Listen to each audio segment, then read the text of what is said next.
ये सबसे बड़ी बात तो ये है कि आज कॉमर्स के जो नए बच्चे इस संस्थान में नामांकन लिया उन्होंने सुकृष्णा में, उनको भी शुभकामनाएँ हैं। उनको ये बताया गया कि कॉमर्स से आप कहाँ-कहाँ जा सकते हैं। कॉमर्स की जो अवधारणा है जीवन में, उनको बताने के सबने कवायद की मंच के लोग बैठे हैं, जो आए हुए लोग, उन्होंने बताया बच्चों को और कॉमर्स क्यों पढ़ना चाहिए और कॉमर्स के जीवन में क्या अहमियत है, इन सारे बिंदुओं पर प्रकाश डाला जा रहा है। अच्छा, लेकिन 9-10 के बाद बच्चे काफ़ी बिगड़ जाते हैं, मतलब पढ़ने में रुचि नहीं रखते हैं, खेल-कूद में ज़्यादा रुचि रखते हैं, तो उसको आप कैसे मोटिवेट करते हैं? कैसे उनको पढ़ाई के क्षेत्र में आकर्षित करते हैं? पहले तो ये कि सवाल शायद आपने उलट पूछ दिया। आपने कहा बच्चे बिगड़ जाते हैं। मैं बताऊँ बच्चे कभी नहीं बिगड़ते, बिगड़ते हैं माता-पिता हैं। जो माता-पिता बिगड़े हुए होते हैं उनके बच्चे ही बिगड़ते हैं। तो पहले मुझे लगता है, मैंने कितनी बार मन से कहा भी है कि हम बार-बार बच्चों को सँभालने की बात करते हैं। बच्चों को नहीं सँभालना है, बच्चे हमारे अच्छे ही हैं। ज़रूरत है आज जो हम माता-पिता के लोग, जो कैटेगरी है, जो सामाजिक अभिभावक लोग हैं, उनको जीवन को समझने की आवश्यकता है। आज जो एक फसल तैयार है हमारे जीवन में, हम लोग के जो समकक्ष एज के लोग हैं, जो माता-पिता हैं, जिनके बच्चे युवा हो रहे हैं, उन्हें शायद अधिक आवश्यकता है सीखने के जीवन के बारे में। जब उन्हें नहीं पता जीवन के बारे में, तो बच्चों को क्या सिखाएँगे? तो ज़रूरत माता-पिता को सँभालने की और सिखाने की है। बात अगर सेमिनार की जाए तो इस तरह की सेमिनार बच्चों के लिए कितने बेनिफिशियल है? देखिए, सेमिनार में बच्चों को आप सिखाते कुछ नहीं हैं, आप उन्हें कुछ ऐसी बातों से अवगत कराते हैं जिनसे बच्चे रूबरू नहीं हो पाते हैं, क्योंकि बच्चे आज तक केवल किताब से बाहर निकल नहीं पाते हैं। हमारी जो शैक्षिक प्रणाली है, जो हमारी सीबीएसई कोर्स हो या आईसीएसई, हमारे बिहार बोर्ड के जो भी कोर्स हो, उसमें कुछ ऐसा है कि बच्चे वहाँ से निकल नहीं पा रहे हैं। उन्हें जो एक बाहरी आवरण है, उससे रूबरू वो नहीं हो पा रहे हैं।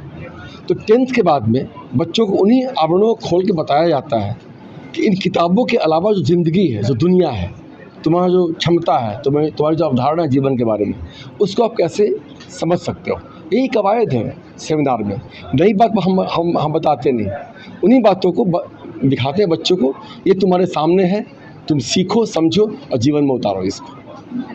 10th पास बच्चे जो कॉमर्स स्ट्रीम को चुने हैं, उनका ये ओरिएंटेशन प्रोग्राम था, जिसमें हम लोग उनको कॉमर्स के क्या स्कोप हैं, आगे क्या क्या बन सकते हैं, वो क्या करना चाहिए, कैसे पढ़ाई करनी चाहिए, एक सेमिनार के रूप में आज के इस प्रोग्राम में हमने उनको पेश किया, जिसके लिए हमने सारे फील्ड से लोगों को इनवाइट किया है।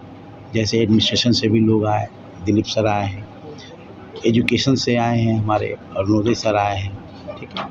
इंडस्ट्री से हमारे पास दिलखुश जी हैं और चार्टर्ड अकाउंटेंट फील्ड से हमारे पास सीए रविशंकर जी आए हैं, जो कि बच्चों को ये बताए हैं कि भाई कॉमर्स पढ़ के आप कैसे अपने आप को आगे तरक्की के रास्ते पे ले जा सकते हो। और जो मोदी जी बोलते हैं कि भाई अब की बार आएंगे तीसरी टर्म में तो तीसरी बड़ी इकॉनमी बनेगी, तो मेरा यही मानना है कि ये जो तीसरी बड़ी इकॉनमी का नारा है, उनको ये डॉक्टर इंजीनियर तो उनको पूरा नहीं करने जा रहा है, ये उनको कॉमर्स पढ़ने वाले विद्यार्थी ही उनको बना के देंगे। तो इसी नोट के साथ आज का ये सेमिनार रखा गया था, जिसमें बच्चे संख्या में आए हैं और जो भी लोग आए यहाँ पे बोलने के लिए काफ़ी अच्छा बोले और उनसे वो काफ़ी लाभान्वित होंगे। आगे उनके करियर में उनको काफ़ी इनका सीख मिलने जा रहा है। जी, कॉमर्स के जितने भी स्टूडेंट हैं उनको किस क्षेत्र में जाना चाहिए, अगर आपकी तरफ से कोई एडवाइस हो? तो मैं सीधा यही बोलूँगा कि कॉमर्स पढ़ने वाले बच्चे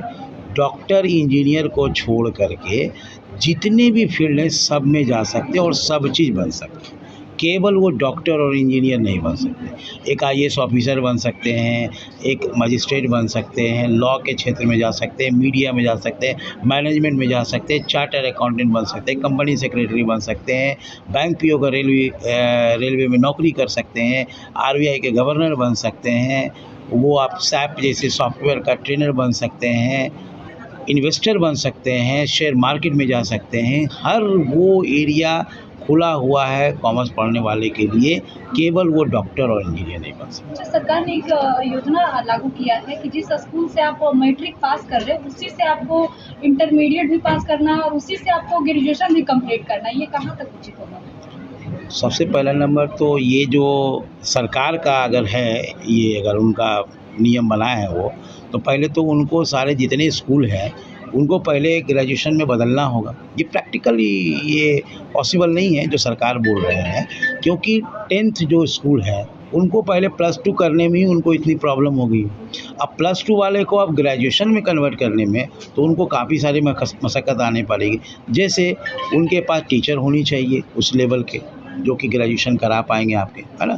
तो ये सब अभी सरकार का अपना स्टंट है। हो सकता है कि कुछ पॉलिटिकल एस्पेक्ट भी हो इसमें, तो हम ज़्यादा नहीं बोलेंगे हम लोग। लेकिन अगर बच्चों के सही में विकास के लिए, बेहतर के लिए अगर कुछ योजना लाना चाहती है तो हम उनका स्वागत करते हैं। जब बिहार में एजुकेशन को लेकर क्या लग रहा है कि एजुकेशन की जो प्रक्रिया है कैसा चल रहा है बिहार में? देखिए, एजुकेशन का जो प्रक्रिया है उसमें सुधार की तो निरंतर आवश्यकता है। ख़ास करके जो हायर एजुकेशन सिस्टम जो बिहार का है उसमें तो बहुत सुधार की आवश्यकता है। जो बच्चे यहाँ से पलायन कर जाते हैं पढ़ाई करने के लिए, चाहे वो मैनेजमेंट के सेक्टर में हो, लॉ के सेक्टर में हो, चले जाते हैं, पुणे चले जाते हैं, जयपुर चले जाते हैं, दिल्ली चले जाते हैं, बेंगलोर चले जाते हैं, कोलकाता चले जाते हैं।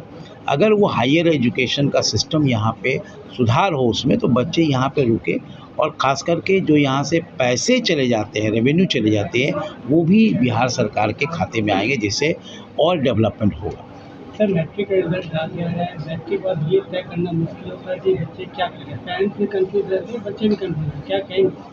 मैं इसी चीज़ के लिए तो आज का ये सेमिनार था, जिसमें कि हम लोगों ने क्लैरिटी दिया कि 10th के बाद आपको कॉमर्स क्यों पढ़ना चाहिए। हमने ये बताया कि चाहे आप साइंस पढ़ें या आर्ट्स पढ़ें, घूम फिर करके आपके जीवन में कॉमर्स को फिर लाना ही पड़ेगा।